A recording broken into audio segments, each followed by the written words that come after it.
Burn भी एक तरह का इंजुरी होता है जिसके कारण स्किन जो होते हैं डैमेज हो जाते हैं।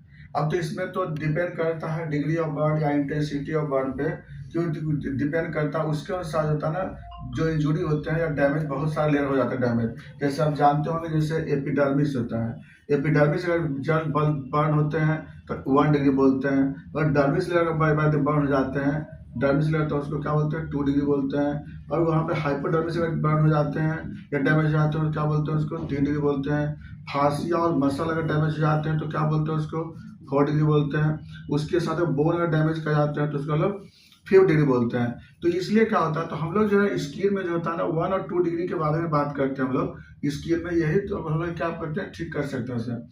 तो आखिर ये बर्न होता है क्यों? ज़्यादातर जो बर्न का मेन कारण होता है ड्राई हीट के कारण होता है। वो ड्राई हीट चाहे वो फायर होता है या किसी तरह का, या फिर इलेक्ट्रिक हो या कोई तरह का ड्राई हीट एक्सपोज करता है तो बर्न होता है। तो 2 डिग्री तक के बर्न को हम लोग ठीक कर सकते हैं आराम से मेडिसिन से, क्योंकि 3 डिग्री के बाद जो होता है 3 या 3 डिग्री के बाद जो होता है ना वो सर्जिकल केस हो जाते हैं।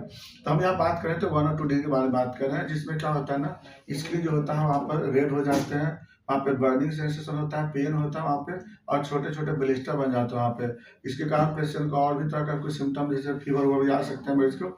ये सिम्टम पेशेंट को मिलता है, ये शुरुआत में सिम्टम मिलते हैं मरीज को। इसके बाद क्या होता है उसमें देखेंगे तो वहाँ पे आपको ब्लिस्टर मिलेंगे ये कंडीशन में। अब बात करते हैं इसको हम इलाज कैसे करते हैं। इसके लिए सबसे पहले क्या होता है कि जहाँ बर्न होता है वहाँ पे पहले लोग वहाँ पे कूल करने की कोशिश करते हैं, ठंडा करने की कोशिश करते हैं। वहाँ पर बाहर से हम लोग किसी तरह का एजेंट को एक्सपोजर से बचाते हैं सर, और कोई भी वहाँ पर एंटीसेप्टिक सब्सटेंस वहाँ पर यूज करेंगे क्योंकि वहाँ पर कोई तरह का इन्फेक्शन उस पर अटैक ना करे। और इसके भी हम लोग ठीक करने के लिए क्या कर सकते हैं हम लोग, ऐसे होम्योपैथ में क्या करते हैं हम लोग बेलाडोना यूज करते हैं, चूंकि वह पेन और कम हो जाए, रेडनेस कम हो जाता है वहाँ पे।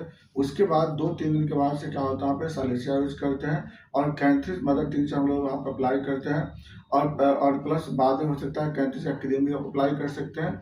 और उसके बाद हम लोग कंडीशन के अनुसार देखते हुए फिर लोग अटका रेंज में हम लोग चलाते हैं। अटका पहले हम लोग मदर टिंचर यूज करते हैं, बाद में उसका हम लोग डाइल्यूशन यूज करते हैं। इससे जो होता है बर्न का नर्व स्कार बनते हैं और वहाँ पर पिगमेंटेशन होते हैं।